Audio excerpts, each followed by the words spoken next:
Como lidar com uma perda? A perda pode ser de uma pessoa próxima, um fim de um relacionamento, um fim de um projeto, algo que se encerrou, algo que você não queria que tivesse se encerrado, mas acabou acontecendo, algo que foi embora e agora você fica triste. Como passar por isso? Como enfrentar essa fase de uma forma que seja menos dolorosa ou de uma forma mais saudável? É sobre isso que eu vou falar hoje. Meu nome é Tiago Nascimento, eu sou psicanalista, eu atendo casais, indivíduos e eu tô aqui para falar sobre algo que é triste, que é a perda. Não tem como a gente sentir que algo bom acontece quando algo que a gente planejou, algo que a gente se esforçou, a gente investiu bastante tempo, é arruinado, seja por qualquer motivo. Isso eu estou falando de planos, eu estou falando de pessoas, eu estou falando de qualquer coisa que você tinha um investimento afetivo, investimento de N formas, e essa coisa se vai. Eu falo coisa em termos de objeto, né? Na psicanálise existe o sujeito e existe o objeto. O sujeito é aquele que fala e o objeto é aquilo que está externo a mim. E quando esse objeto se vai, a gente sim, não, a gente vai sentir dor. Não tem como não sentir. É um afeto triste que vai ser tomado pela gente. E eu vou falar sobre isso aqui, como que a gente passa, lida com esse afeto triste, lida com esse período para a gente superar isso. Me perguntam muito se a gente consegue esquecer o passado, né? Esquecer alguma coisa que aconteceu, enfim, superar pelo esquecimento. Eu acho isso problemático, porque a ideia do esquecimento eu acho muito difícil que aconteça, né? A gente não inventou ainda um mecanismo que a gente possa deletar de uma forma que a gente não lembre mais e não saiba que existiu. Aliás, sobre isso, né, quando me colocam isso, eu costumo recomendar o filme Um Brilho Eterno de uma Mente Sem Lembranças, que conta um pouco dessa história. Eu não vou falar sobre o enredo do filme, mas ele é muito bacana, ele é muito bom para lidar com relação à perda, com relação às histórias, a lembranças que a gente pode ser considerada boas, ruins, enfim. E normalmente, no primeiro momento, a gente acha que ela é triste. E a gente muitas vezes queria ter esquecido ela.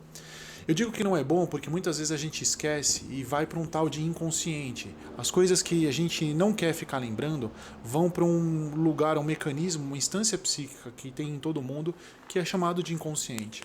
E muitas vezes, se a gente não lembrar conscientemente dessa coisa e a gente não sentir dor, ela acaba indo para esse inconsciente e isso, o processo que se não for bem elaborado, acaba se manifestando e deslocando para diferentes aspectos. Então, às vezes, pode ser até pior. A gente não vai ficar sofrendo conscientemente lembrando disso, mas acaba reverberando em outras esferas da vida que a gente muitas vezes não vai ter nem noção, né? Então eu vou falar sobre isso, e nesse sentido, tem um texto de Freud que é sobre, chama Luto e Melancolia. Ele diferencia, basicamente, em síntese, né? É um texto que vale a pena ler, quem se interessa por psicanálise e quem quer lidar com, quem quer entender sobre luto e tal, porque tem a ver com isso, né? Perdas tem a ver com luto, elaboração de um luto. Como que a gente faz isso? E ele diferencia basicamente luto com melancolia em que há um sentimento de perda, nos dois casos. Só que a diferença é que a melancolia é uma perda sem objeto. A gente não sabe o que perdeu, mas a gente sente esse sentimento de que algo se foi. No caso do luto, a gente atribui a um objeto específico de perda em que a gente sente falta dele específico, né? Então, basicamente, os afetos que a gente sente a partir disso são similares, mas um tem um objeto que foi perdido e o outro não. O outro é algo mais abrangente. E o que acontece nesses dois casos, né? Principalmente no luto? A gente acaba tendo um processo psíquico que é uma identificação com esse objeto perdido porque a gente não quer aceitar que ele vá embora. Então a gente costuma se apegar de alguma forma a esse objeto, às vezes se identificando com ele, né? Se algum parente falece, a gente acaba assumindo algumas características desse parente ou assumindo até umas atividades que esse parente faz. Isso consciente ou inconscientemente, para que a gente não queira lidar com a dor dessa perda. Então a gente acaba se identificando, pegando alguma mania, a gente acaba muitas vezes nos tornando mais próximos desse objeto perdido e fazendo com que a gente não queira que ele vá embora.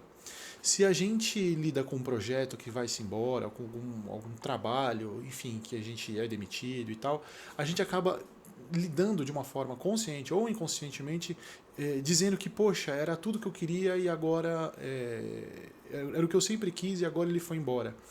Um relacionamento que termina, muitas vezes aquela pessoa que está nesse processo de luto, acaba se identificando e acreditando veementemente que era o melhor tipo de relacionamento possível, era aquilo que ele queria sempre. Mas na verdade tinha várias falhas, tinha várias coisas ali que a pessoa nesse momento de luto, em que está nesse processo de luto, não lembra disso, né? Então acaba lembrando muitas vezes das coisas boas apenas e se identificando muito mais com esse objeto de perda para dizer que aquilo que era tudo que a gente queria, né? E tentando manter viva essa história de que a gente aquele objeto vivo dentro da gente. Então isso tem a ver com a identificação desse objeto perdido. Acontece essa característica, né, para manter vivo e não lidar e não sofrer com a dor da perda.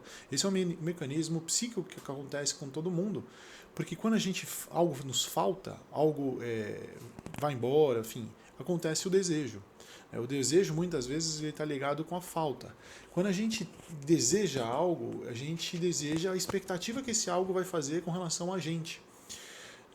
E a gente sente, muitas vezes, que aquilo é a solução para os nossos problemas, né? Muitas vezes a gente, por exemplo, vai iniciar um projeto, só que a gente sempre fica colocando um passo adiante deste projeto, porque esse algo a mais é o desejo que a gente deseja, é o que a gente precisa para conseguir avançar. Mas muitas vezes a gente tem todos os recursos suficientes para iniciar esse projeto e, na verdade, a gente só está querendo lidar com uma procrastinação. E a gente não percebe esse tipo de coisa, né? Então, o ponto, quando a gente está lidando, principalmente agora no caso de quando a gente perde, fracassa, algo vai embora, é que a gente acaba projetando nesse algo todas as soluções e todos os pontos que a gente gostaria de que fosse mantido vivo. Isso para não sofrer, para a gente não enxergar de uma forma que a vida não é mais daquele jeito que era anteriormente. A gente não quer ver isso. Então a gente se identifica com isso e quer manter vivo esse desejo desse objeto dentro da gente. Existem pessoas que fazem uma identificação de fases do luto, né? Isso não é algo que Freud disse, né? Que primeiro existe a negação, depois existe a elaboração, enfim. Isso não é algo que veio da psicanálise, principalmente na psicanálise freudiana.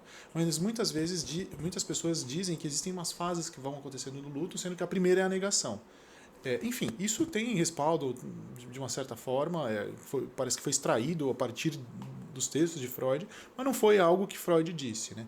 Mas o fato é, né, que o que Freud disse realmente é que existe essa identificação com o objeto perdido.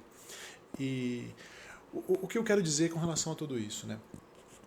Muitas vezes a gente fracassa com algo, um plano que se frustra, alguém que vai embora, e a gente quer, assim, bola para frente, né? O mundo continua e a gente esquece, vamos seguir adiante, né? Tem algo bom e algo ruim nesse sentido, né? Tudo tem uma digestão, né? Eu costumo fazer analogia com alimento porque funciona bastante assim, né? Existe uma digestão psíquica com algo que acontece, né? Se você sente um trauma, e esse trauma físico ou psíquico, né? O trauma físico é fácil, você vai, bate o braço, bate seu corpo em algum lugar, isso é um trauma físico que gera dor em você. E essa dor vai aos poucos sendo remediada. Isso chama-se trauma, né? Trauma físico. O trauma psíquico, né? Trauma psíquico, trauma emocional, tem o mesmo fundamento. Quando há muita energia, algo muito grande acontece em que a gente não consegue administrar naquele momento. Ou algo muito grande em pouco tempo, ou algo que pode ser em menor intensidade e por um tempo mais prolongado. A gente não tendo condições psíquicas para administrar isso, a gente vai se traumatizando, né? Então falam que o trauma tem a relação com isso. E a perda tem a ver com o trauma, né? Quando a gente estava com um projeto, estava com expectativa e algo frustra pra gente, eu posso dizer que isso é similar a um trauma, é algo que a gente não estava esperando. Então a gente cai, a gente se machuca com isso, dói. Não tem como falar que não dói. Então, precisa que alguma digestão, alguma elaboração sobre isso seja feita para que isso se minimize, né? O não olhar para isso pode ser um caminho, mas é preciso muito cuidado para a gente se entender que se o não olhar para isso, não, bola para frente, vamos focar em outra coisa, é uma forma de que a gente não esteja elaborando isso, né? A gente precisa entender.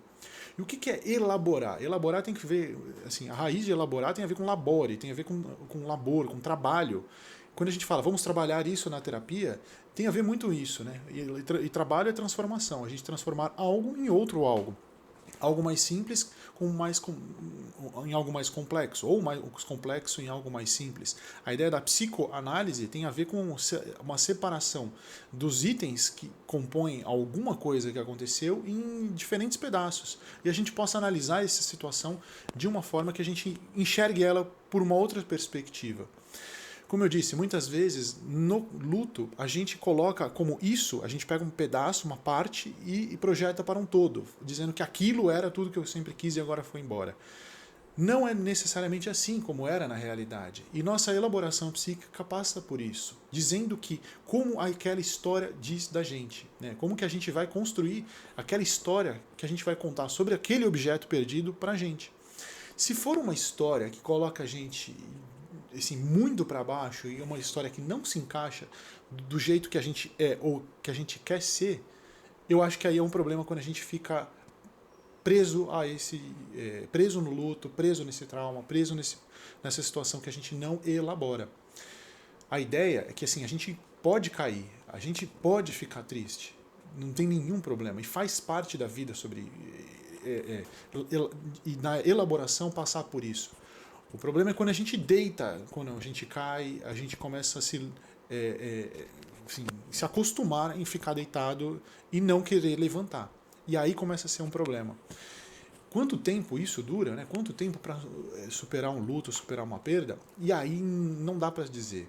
Cada um tem um processo de elaboração de perdas de forma diferente.